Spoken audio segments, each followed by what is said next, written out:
Salut à tous, j'espère que vous allez bien et aujourd'hui on teste la Trek 500 Matrix de chez Decathlon.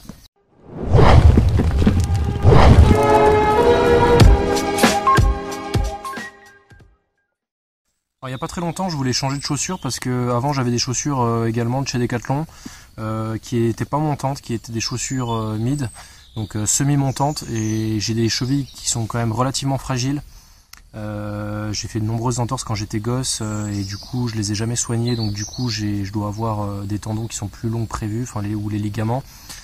Du coup je faisais énormément d'entorses et lors d'une expédition avec un ami, je me suis tordu une cheville et je me suis fait une grosse entorse et on avait encore 6 km à marcher. Donc j'ai un peu douillé et cette fois-ci j'ai soigné, j'ai été faire 18 séances de kiné et j'ai décidé de changer de chaussures. Alors dans ce contexte-là, c'était un petit peu compliqué de trouver des chaussures puisque les magasins étaient fermés, donc on pouvait pas les essayer. C'est pour ça que je me suis une fois de plus réorienté vers Decathlon parce que moi j'adore Decathlon parce qu'ils ont un excellent service client. On peut tester, on peut retourner les articles, ils sont pas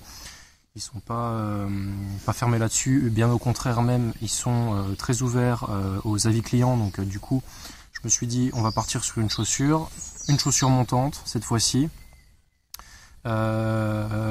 Qui vient bien mieux me maintenir la cheville. Alors on va pas rentrer dans le débat de chaussures montantes, chaussures pas montantes. Effectivement, les gens plus expérimentés qui ont des chevilles stables vont préférer des chaussures par exemple de trail, donc des chaussures basses, soit des chaussures basses de rando, soit des chaussures de trail, parce que justement ils ont une meilleure aisance dans leur mouvement. Moi je préfère savoir que j'ai ça au pied, tout simplement parce que ça me maintient bien mieux la cheville, et depuis que j'ai ces chaussures, je me suis plus une seule fois tordu la cheville. Donc là, on est sur une chaussure montante qui est étanche. Alors en termes de membrane, on ne sait pas trop ce que c'est comme membrane, c'est juste marqué que c'est waterproof.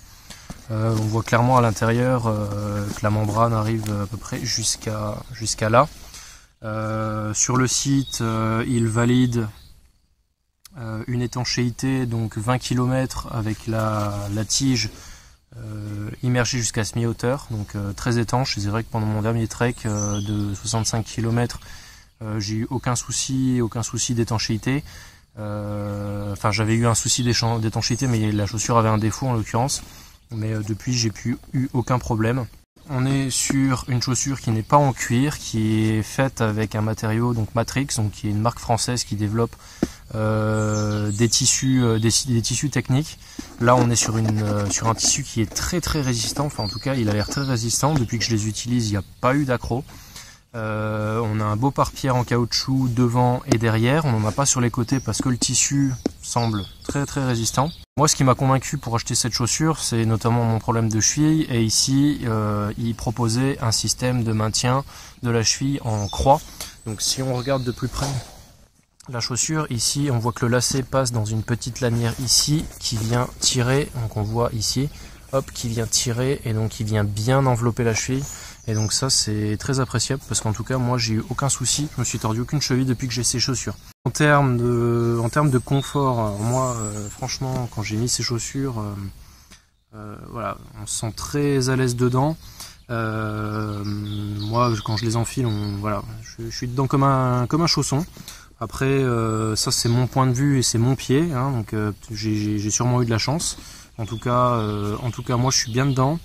Moi qui fais beaucoup d'ampoules aussi, couplé à des chaussettes de chez Decathlon en double peau aussi, et puis avec un traitement avec une crème, la crème NOC, qui se met 2 à 3 semaines avant d'aller faire tous les jours, avant d'aller faire un trek. J'ai fait aucune ampoule. Donc je pense que c'est, voilà, tout ça c'est couplé, c'est pas que la chaussure, hein, je dis pas, peut-être que des gens feront des ampoules dans ces chaussures. En tout cas, le mélange crème NOC avec cette chaussure plus les chaussettes double peau, c'est vraiment un combo gagnant, et j'ai fait aucune ampoule sur 65 km et j'étais ultra ravi parce que j'ai pu profiter un max de mon expédition.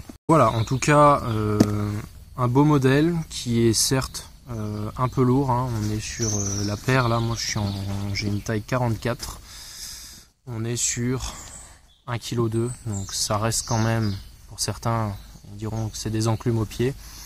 Moi personnellement Voilà, le poids au pied, ça m'importe peu finalement, tant que je suis bien à l'aise dedans, que je fais pas d'ampoule, que je sais que ma cheville est correctement maintenue, il n'y a pas de souci. Ces chaussures-là, en plus, elles sont en tissu, donc elles sèchent quand même plus rapidement. Il y a moins d'entretien que du cuir, hein, parce que le cuir, vous savez sûrement, il y a quand même de l'entretien à faire. Étanchéité parfaite, franchement, j'ai fait sur mon dernier trek de 65 km, j'avais 3 jours de trek, donc 2 jours de pluie, où on s'est pris la pluie quasiment tout le temps, sur la chaussure qui n'avait pas de défaut.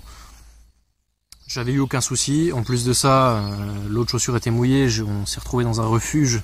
J'avais mis mes chaussures près du feu pour les sécher. Malheureusement, j'ai ce système-là en caoutchouc qui a fondu. Bon voilà, ça c'est de ma faute, je les ai peut-être mis un peu trop près du feu. En tout cas, chez Decathlon, et encore merci à Decathlon, ils ont pu me reprendre la paire de chaussures, puisqu'en l'occurrence, le dernier jour de trek, la chaussure qui avait un défaut, donc qui était fondue, ne prenait pas l'eau, alors que la chaussure gauche qui avait pris l'eau, celle-ci, bon, elle avait un défaut, voilà. Là, pour l'instant, ils m'ont échangé, j'ai aucun souci, donc je suis vraiment content de ce produit. Je l'ai pas cité, mais on est sur de la semelle Vibram, donc une très bonne accroche en terrain sec et gras. Après, il faut faire attention, voilà, sur les pierres humides, hein, mais ça de toute façon, la meilleure semelle glissera quand même sur de la pierre humide, donc attention. Mais en tout cas, semelle Vibram, on n'a pas besoin d'en parler finalement. C'est une marque reconnue qui équipe de nombreux fabricants de chaussures. En tout cas, très très bonne chaussure, comme dans un chausson, bien étanche, une bonne semelle, plus légère avec du tissu, de bons pare-pierres. Franchement top, moi je recommande. J'espère que cette vidéo vous aura plu. Si vous avez des questions là-dessus ou sur autre chose, comme d'habitude je suis disponible, je répondrai dans les commentaires. Vous pouvez me contacter via mon formulaire sur mon blog également, vous aurez le lien dans la description. Et puis on se dit à la prochaine pour une nouvelle vidéo. Ciao ciao.